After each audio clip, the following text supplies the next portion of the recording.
Welcome to Unemployed and Afraid, a podcast that explores the glorious mess of building your own business with the people doing it. I'm your host and fellow business builder, Kim Kerton. Thank you for being here. Let's get into some good, honest, small business chat. There is nothing quite like having immense motivation, a strong work ethic, and time on the board to test your business building patience, my friend. You know, when you're doing all the right things and there are some really good things happening, but those good things are not the things that you really, really want. And you can't control the outcome of making those things happen. That feeling is kicking my ass right now. And I am feeling impatient AF. And this impatience, this frustration, it is killing my motivation. And maybe that's something you've experienced too. Maybe it's happening right now for you. Maybe it's something you'll face in your business building future. You know, I'm all about keeping it super real with you because honestly, not keeping it real is just doing a disservice to our business friends and their professional success. And so I have to tell you that I really have been struggling with a big capital S, like a massive capital S these last few weeks. Lots and lots of struggle.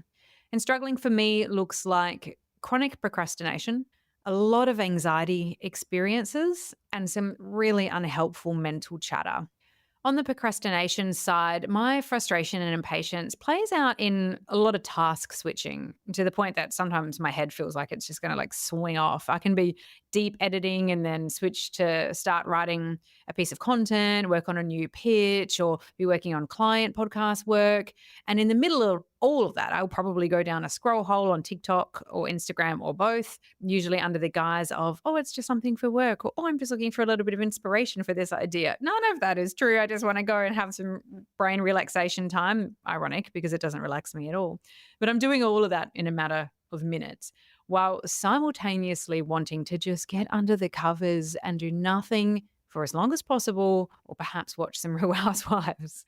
This experience, it's happening for me at the moment, mainly because what I actually want to do is to have the freedom to sit there and stare at my emails, because there's a few things I have out into the opportunity abyss, which is honestly the only way sometimes to describe pitching things and putting things out there.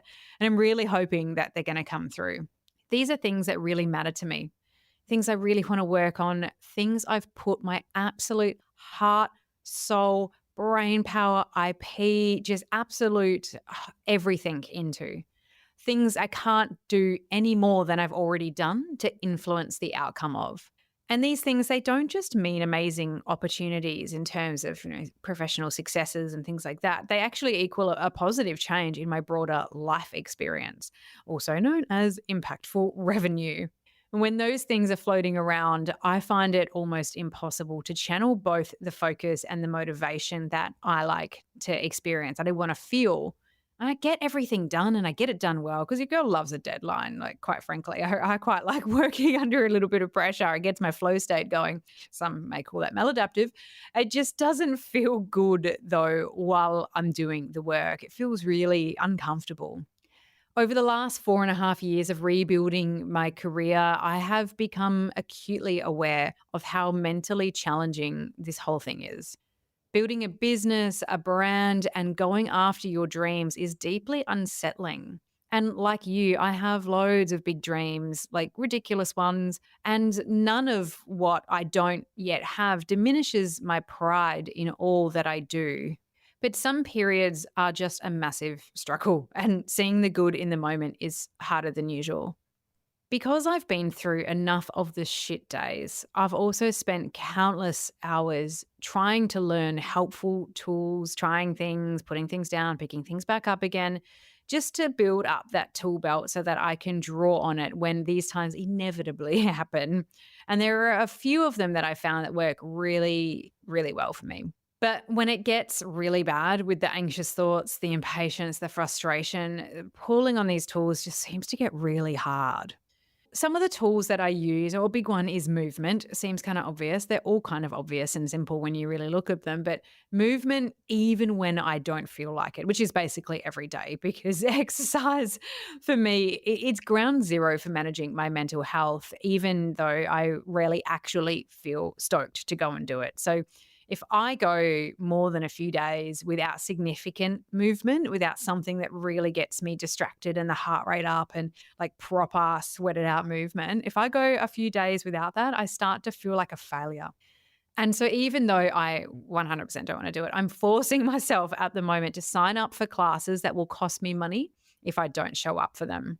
I'm choosing yoga and Pilates at the moment, a mix of like the softer, gentler stuff and then the like harder hot yoga sort of stuff, the strength Pilates stuff, a mix of that. And again, making sure that they cost money so that I have to show up for them or lose said money.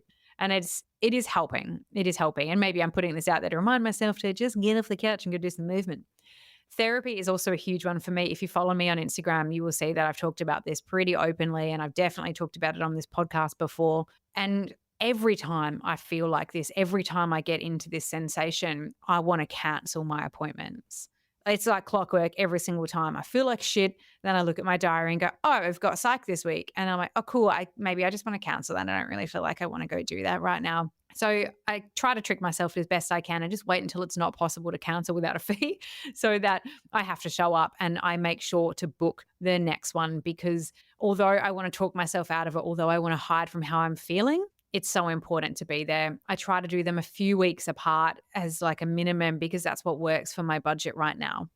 I really find those revenue and expenses tricks work really well for me because as business owners, we always have an eye on that revenue stream. I think it's actually a strength we develop. We find a very, very real and true value of money.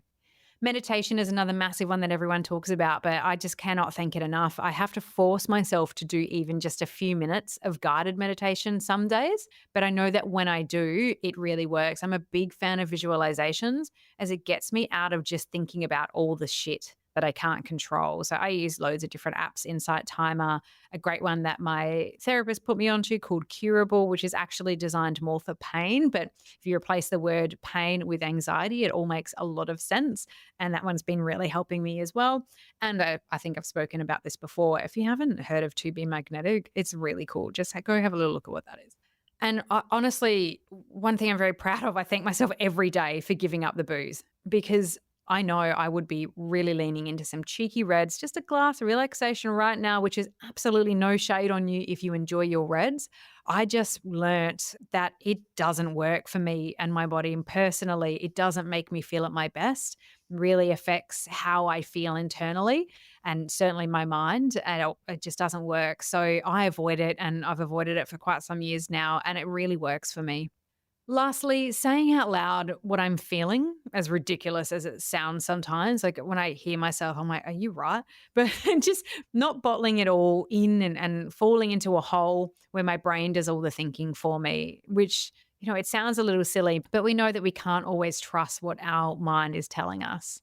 All of these things are working together to give me good days of focus and energy, but it's not all day, don't get me wrong, but enough focus and energy and calm to just keep pushing forward and get those windows of time where I feel okay enough to keep going and to stay focused. And that's all we need to do sometimes, keep going.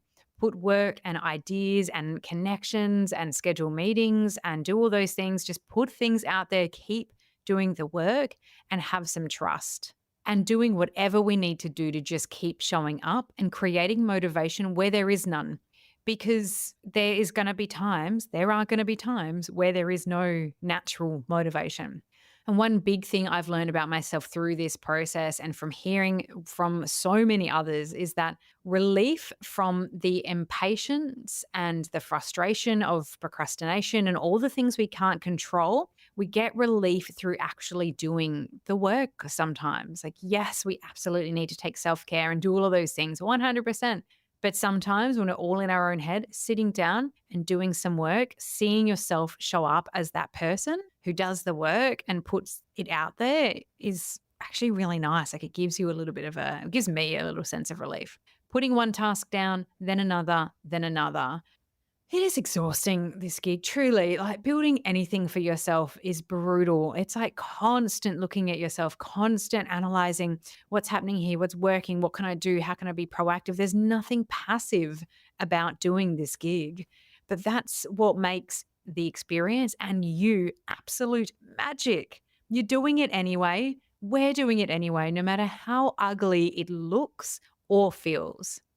Thank you for being my safe place to say this out loud today, listener. Like, it's all just about sharing experiences. What I do might not work for you.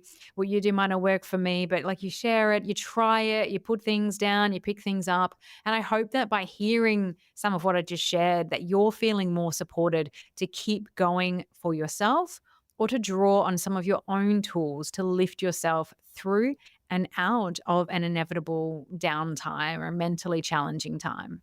Reach out to your business buds, those who truly understand how it feels, and know that you can always count on me to be one of those business buds. Just follow and message me on Instagram at unemployed and afraid anytime. I am always willing to commiserate about the absolute pain sometimes that comes from not being able to access the motivation and the trust and the patience that we need to do this gig.